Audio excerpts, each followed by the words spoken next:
내일이 지나면 붉은 달개 해 정유년입니다. 올해 마감을 하루 앞둔 유력 주자들은 그래도 마지막까지 대권 의지를 불태웠습니다. 새해는 더 경랑이 일겠지요. 정치월로 박창존 변호사와 함께 올 한 해 정리하면서 새해 이야기 나눠보도록 하겠습니다. 안녕하십니까 변호사님. 와주셔서 감사합니다. 네. 거의 평일로서는 오늘 2016년의 마지막 날인데도 뜨겁네요. 박 대통령의 특히 이 발언.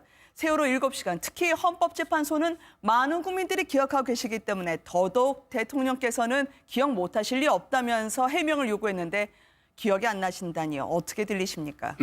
세월호 참사 당시 2014년 네. 4월 16일 이른바 10시부터 5시 사이에 7시간. 네. 그 미스터리가 대통령 자신이 안 밝힘으로써 이제 그 시술을 했느냐 안 했느냐 또 일부는 이제 일본 그 통신사가 네. 관음증을 유발할 만한 보도를 해가지고 그 이제 전 세계에 센세셔널하게 된 사안인데 네. 저보고 얘기하라고 한다면 그 현재 밝혀진 것만 갖고도 대통령에 대해서 직무유기 책임을 물어야 돼요. 네. 그건 결국 헌법 위반 행위가 된다고. 네. 헌법에 규정되어 있는 국민의 재산, 생명, 안전을 지켜야 할 국가 원수로서 헌법상의 그 책무를 다하지 못했다. 네. 대통령도 출퇴근 개념을 가져야 돼요. 아. 그 평일인 그날, 그게 수요일인데 네. 아침 9시에 역대 어떤 대통령도 다 정시에 출근했어요. 관저에 있게 될 땐 특별한 사정, 그러니까 몸이 불편하다라든지 그럴 때. 그리고 그것도 이 비서실장이나 안보실장에게는 내가 지금 몸이 불편하니까 현재 관저에 있다 이거 소재를 밝혀야 돼요. 만일 그날 그 연평도 포격 같은 사건이 일어났다고 한다면 안보실장이 대통령이 어디에 계신지를 몰라가지고 그 휘하의 육군 중령 보좌관으로 하여금 2개의 보고서를 가지고 자전거를 타고 본관 집무실 비서에게 또 관저 비서에게 전달했다. 이렇게 되어 있거든요. 세월호 당시요. 이거 아주 네. 창피한 일이고 굉장히 위험한 일. 따라서 대통령이 그날 있을 자리에 있지 않고 그렇게 해서 최선을 다하지 않았다. 결국 그 직무를 헌법상 직무를 다하지 못했다. 현재 드러난 것만 갖고도 네. 이 헌법재판소는 그 탄핵 사유로 이 확인할 수 있다고 저는 생각합니다. 더 이상 뭐 조사할 필요도 없어요. 아니 국정 최고 통수권자 아닙니까? 특히 세월호 7시간은 정말 모든 시민들이 그 당시에 점심, 고비를 넘어선 오후까지도 가슴으로 기억을 하고 있는데 왜 대통령은 정말 기억이 안 나시는 걸까요? 왜 기억이 안 난다고 하실까요? 기억이 안 난다고 하는 것도 직무유기야. 네. 기억이 안 난다고 하는 것도 직무유기야. 그날 참사가 있던 날 내가 뭘 했는지 모른다고 하는 것이 결국 헌법상 책임을 다하지 못했다. 그 말 자체가 헌법상 책임을 인정하는 말이다. 근데 정말 모르시는 걸까요? 그게 알 수가 없지. 네. 그게 제가 헌법재판소 당사자 같으면 그거 따질 필요가 없어. 아, 굳이 네. 뭐 물어볼 필요 없어. 아, 네. 그 부분은 지금 제가 말씀드린 그런 이유로 이게 탄핵 사유의 하나가 그냥 된다. 현재 확인된 것만 갖고도. 모른다고 이야기했던 직무유기성 발언 하나만으로도 더 추가적인 그게 질문하지 직무유기를 않고도 인정하는 것이죠. 탄핵 소추의 사유가 될 수 그런 있다는 중대한 말씀이시군요. 참사가 있었던 날 네. 내가 뭘 했는지 모르겠다고 하면 그 직무유기죠. 아, 그날 저는 집무실에 있었습니다. 근데 밑에서 아무도 보고를 안 해서 몰랐습니다. 그럼 네. 혹시 빠질 구멍이 있을지는 몰라도 또 하나가 많은 의문을 증폭하게 하는 겁니다. JTBC 태블릿 PC 보도 관련해서 사실 조회를 요청했다고 하는데요. 이거를 왜 대통령 측에서 요청을 하는 거죠? 그게 이제 처음에 네. 최순실 씨가 자기 것이 아니다라고 얘기했기 네. 때문에 그걸 근거로 해가지고 그것이 최순실 것이 아니라라고 판명되면 그만큼 유리하다고 생각하는데 네. 문제는 그건 별 필요가 없게 됐어요. 그 뒤에 1년에 이 공무상 비밀 자료가 누설된 것은 정호성 비서관의 핸드폰, 네. 그의 진술 등에서 다 입증이 되는 것이니까 네. 따라서 헌법재판소가 제가 당사자 같으면 그걸 굳이 검증 신청을 안 받아들이라고 저는 생각합니다. 네. 불필요하다. 혹시나 말입니다. 많은 분들은 내년 그게 필요한 조건이 될 수가 없다. 아, 예. 뭐 3월이나 4월 정도면 인용이 되거나 각하가 되지 않을까 하는 그 시기 자체를 좀 더 늘리기 위해서 지연 작전의 하나가 아니냐라고 보는 시각도 있을 수 있다고 보시는지요?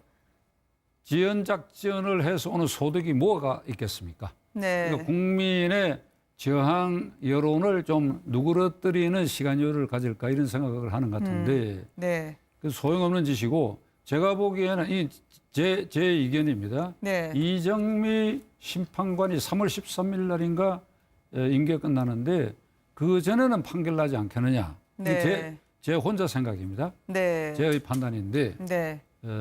이제 그럴 가능성이 있죠. 네. 그러나 대리인 측에서 박근혜 대통령 측에서 그러한 여러 지연 작전을 한다 하더라도 별 소용이 없다. 네. 이건 왜 그러니까 헌법재판소가 이 대법원이 아닙니다.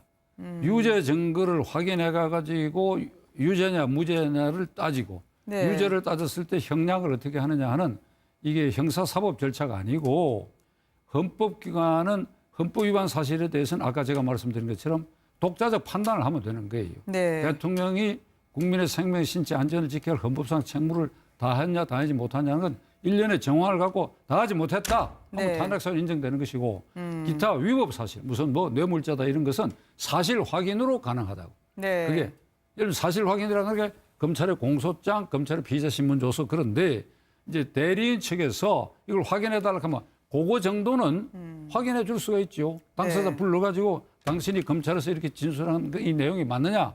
그것만 확인하면 되는 것입니다. 네. 이거는 어떻습니까? 지금 대통령은 새해에 비교적 작년과 달리 조용하게 보내실 것 같아요. 뭐 참모들이나 뭐 장관들이랑 같이 장관들은 아니지만 참모들과 떡국으로 조찬을 할 것으로 예상이 되고 있습니다만 새해 메시지를 내셔야 할까요? 아니면은 조용히 보내시는 게 맞을까요? 저는 박근혜 대통령을 바라다 보면 네.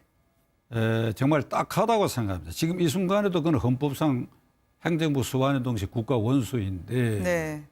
이게 최고 지도자는 그 국민에게 얕잡혀 보이고 조롱당하면 그 끝장이에요. 네. 그 뭐 중국의 여러 고사에도 나오는 얘기인데 그러면 이 어느 단계에서 다 털어버리고 네. 다 털어버리고 가령 언제 날짜를 정해서 물러서겠다 이랬다고 한다면 굳이 특검도 안 가고 탄핵 소추까지 안 당했을 것이다. 네. 그런데 지금도 끝까지 이렇게 하는 바람에 세월호 참사 7시간에 대해서 화면에 말이죠. 네. 그 전날 이 모습은 이렇다. 당일 네. 모습은 이랬고 그 다음날 모습은 이랬다. 네. 그래서 뭐 이 새로운 바늘 실로 가지고 이렇게 수술한 흔적이 있다 없다. 그러니까 이게 아주 보기 아주 민망해요. 이게. 네. 여전히 우리의 국가 원수이신데 그러니까 네. 이런 사태를 본인 스스로 자초하지 말고 네. 예방하기 위해서도 지금이라도 저는 늦지 않다고 생각해요. 본인의 네. 어떤 결단으로 다 털어버리고 특검을 왜 그렇게 고생을 시킵니까? 특검을 네. 왜 그렇게 고생을 시키느냐고. 그냥 나부터 먼저 조사하라 그래가지고 다 털어놔 버리면 더 다른 나라 버리면 특검이 더 조사할 여지가 없어지지 않습니까? 네. 그게 그러면 이 탄핵 후에도 네. 그러니까 탄핵 후에도 물론 지금이라도 사표 내면 탄핵 심판까지 안 가지요. 네. 그런데 그 탄핵 그 특검 조사를 받는 그 태도에 따라서 네. 이 탄핵 심판도 말하자면 그 품질이 달라질 수도 있고 또 국민이 이것을 어차피 이렇게 된 대통령인데 대통령의 네. 저런 모습을 보고 모든 것을 고해하듯이 다 털어낸다. 일단 한다면 그에 대한 동정 여론도 또 나올 수가 있을 것입니다. 네. 이걸 끌고 가면서 오늘도 이 보도된 걸 보면 지금 이 언론에서 보도된 건 사실 중에 내가 모르는 게 대부분 이렇게 얘기를 하잖아요. 네. 예를 들면 최순실이가 돌아다니면서 사실이 아닌데 또는 기정사실화되는 안종범 수석이 하고 있는 이런 일련의 일들이 나는 내가 모르는 일이다. 네. 이렇게 얘기하는데 이것도 법률적 판단으로는 이게 용납이 안 되는 겁니다. 네. 대통령의 직무 범위 안에 있는 일, 대통령의 직무와 관련 범위 안에 있는 수석 비서관들의 일, 그러니까 대통령이 그것을 그러니까 어떤 행동하고 말하는가를 가까운 거리에서 네. 느낄 수 있는 사람들의 일에 대해서는 전국적으로 대통령이 책임을 져야 되는 것이다. 네. 그 최순실이가 돌아다니면서 한 일은 최순실 그만큼 가까이 해가지고 그걸 몰랐다 하더라도 그건 용서받을 수 없는 일이다 이거죠. 대통령이 인지할 수 있는 범위 안에 사람들의 일이니까 내가 모르는 사실도 있었다. 이렇게 그 변명이 안 된다. 이게. 네. 그건 헌법재판소에 나중에 이제 결정이 나와야 되겠습니다만은 헌법재판소도 그러니까 보통의 법률가들이 상식적으로 판단한다고 저는 보기 때문에 네. 저와 똑같은 생각을 할 가능성이 있다. 저는 이렇게 생각합니다. 참 새해 모든 국민들이 힘들게 넘어가는 것 같습니다. 임명진 비대위원장으로 한번 화제를 돌려볼까 합니다. 변호사님. 오늘 그래도 평일의 마지막 날인데 1월 6일을 데드라인으로 잡으셨어요. 이정현 의원을 포함해서 물론 대놓고 이야기를 한 건 아닙니다만 대통령 밑에서 당대표 하신 분들 탈당을 하시라 최후 통첩을 했는데 본인도 이틀 뒤에 기자 간담회를 가지면서 거취를 결정하겠다 이야기를 했습니다. 자, 저승사자로 불렸던 분인데 이번에도 카드가 통할 것으로 보이시는지요? 새누리당의 이제 개혁 보수 신당이 떨어져 나가 분당하게 된 경우에는 네. 다른 말로 하면 호위무사 집단과 비호위무사 집단으로 지금 구분된 것이죠. 네. 박 대통령을 막무가내로 호위무사 집단과 비호위무사 중 구분되는 것이니까 네. 임명진 비상대책위원장이 비상한 각오로 네. 예를 들면 비호위무사 집단이 떨어져 나갔다고 보니까 그럼 남아있는 호위무사 집단의 호위무사적 요소를 완전히 제거해버리면 네. 이렇게 현재는 완전히 기울어 가지고 시간이 흐를수록 이게 개혁 보수 신당 쪽으로 흘러 들어갈 위험이 굉장히 많잖아요. 네. 이제 기울었거든 이미. 그럼 여기 있던 사람들이 이렇게 쭉 자꾸 떨어져 나갈 위험이 굉장히 크다 이거죠. 네. 그럼 이걸 멈추게 하고 적어도 수평이 되게 하거나 도로 돌아오게 할 수도 있겠지요. 네. 그것은 누구 눈에 봐도 확실히 호위무사 집단의 핵심들은 제거가 돼야 돼. 제거. 네. 무슨 이선 후퇴를 하고 이원직을 유지하고 이래 갖고는 이 기울어진 운동장을 못 바로잡는다. 탈당뿐만 아니라 의원직 배지도 떼야 된다고 생각을 하시는지요? 그렇지. 그런 정도로 네. 이 아주 암 부위를 완전히 뜯어내듯이 해야지 어중간하게 말이지 진통제 네. 놓는 수준으로 뭐 최경환, 서청원 뭐 이선 후퇴하겠다. 네. 그래 갖고는 안 되지요. 네. 그게. 그 임명진 비상대책위원장은 아마 두 사람만 찍은 것 같은데 누구? 이정현, 최경환. 네, 뭐 유추해 보자면 그 의원직을 그렇습니다. 네. 그만두라고 얘기했습니까? 이게? 탈당을 하고요. 본인들의 거취에 대해서 배지까지 내놓는 각오를 탈당하면 이원직은 유지될까 이가. 그렇죠. 그렇지만 의원직 내놓는 것까지 포함해서 본인들이 국민들이 납득할 만한 조치를 취하라고 한 적어도 겁니다. 지금 그 8인인가 네. 호위무사 8인 집단인가 그 정도 수준까지 가야 이 기울어진 운동장이 조금 수평이 될 가능성이 네. 있고 그럴 것입니다. 이건 네. 또 상대적으로 개혁 보수 신당이 어떻게 하느냐에도 달려 있다고. 아, 그래요. 그러니까 정강 정책이나 정책을 가지고 차별화된다 하는 것은 별 의미가 없어요. 왜 그런가 하면 박근혜 대통령의 대선 공약집과 네. 현재 새누리당의 정강 정책 공약집을 보면 네. 개혁 보수 신당이 주장할 만한 그 안에 다 들어가 아, 있어요. 비슷비슷하다는 말씀이시군요. 초록이 동색이라 소리를 들을 위험이 있다. 네. 그럼 개혁 보수 신당에도 적극적 호위무사는 아니지만은 박 대통령 4년 동안에 책임져야 할 사람들도 있잖아요. 섞여 있으시죠. 네. 열심히 이 박 정권 탄생의 1등 공신들도 몇몇 있지 않습니까? 그쵸. 그게 그때 뭐 이름 밝히죠. 김무성 의원 같은 이는 하늘이 내린 지도자라 그랬잖아요. 네. 근데 4년 뒤에 하늘이 내린 지도자가 아니라는 게 판명됐으면 부끄러운 일이다 이거야. 네. 그러면 극단적 호위무사는 아니라 하더라도 가령 이쪽도 그런 분들은 철저하게 자기 반성과 부끄러운 것에 대해서 그 부끄러움을 보상할 만한 어떤 행동이 있어야 될 것이다. 그리고 무엇보다도 이 차별화는 말이죠. 정강 정책이나 뭐 이름 개혁 거기 있는 것이 아니고 무슨 보수에 대해서 따뜻한 보수, 포용적 보수, 융합적 보수, 따뜻한 보수. 동반성장적 네. 보수 이거 말장난이라고 어떤 정치학자가 얘기했어. 네. 보수는 원래 따뜻하고 정의롭고 개혁적이고 맞습니다. 동반성장적이고 맞습니다. 포용적이고 뭐 내가 한 7, 8개 다 이렇게 왜인지 모르겠으나 그 원칙을 고수한 게 원래는 그래야 아니라 된다. 사람을 고소하니까 문제가 됐던 거죠. 그래서 그러니까 그런 구호로 가지고 또는 정책을 가지고 우리가 잘 이건 안 되고 네. 그럼 어떻게 되느냐? 유승민 의원에게 내가 충고하는 것인데 민주당하고도 차별화되고 그리고 이쪽 잔류 세력에도 차별화되는 길은 네. 우리는 절대로 호위무사가 탄생할 수 없는 정당 조직과 시스템을 만들겠다. 이걸 네. 제시해야 돼. 네. 이걸 이 사람들도 전당대회 할 거 아닙니까? 네. 그러면 그것을 위해서 당 조직이 종래와는 전혀 다른 당 조직, 헌법 8조에 규정되어 있는 이 개파 투쟁이 불가능한 국민 정치사를 수렴한 필요한 조직으로 완전히 환골탈퇴하고 네. 그다음에 누구의 눈치도 보지 않고 바른 말을 할 수 있는 국회의원이 되기 위해서는 공천권을 철저하게 유권자에게 돌려주는 이 두 가지 결정적인 시스템을 개혁을 해서 우리는 네. 이렇게 하겠습니다. 해서 비로소 그 차별화가 되는 것이지 네. 말로 뭐 경제 민주화를 하겠다, 뭐 경제는 진보, 안보는 보수, 뭐 이런 구호로 갖고는 안 된다 이게. 네. 혹시 말입니다. 뭐 보수신당은 억울하게 들릴지 모르겠지만 이분들이 대선 이후도 생각을 하고 계실까요? 반기문 총장 밑으로 헤쳐 모이기 위해서 일단 대선 때까지 갔다가 그 뒤에는 한번 이기고 다음을 도모하자라고 생각하지 않을지요. 무엇보다도 이 징후는 나경원 의원 같은 분도 유승민당 안 가겠다라고 하면서 지금 반기문 총장과 합류하겠다고 얘기한 걸 보면 과연 보수신당이 그리고 새누리당에서 이 대선을 바라보는 분들은 보수의 아까 말씀하신 정직, 책임, 절제, 전통이라는 그런 덕목보다는 이겨야겠다라고 하는 사람 위주로 헤쳐 모여가 아닐까 싶어서 말이죠.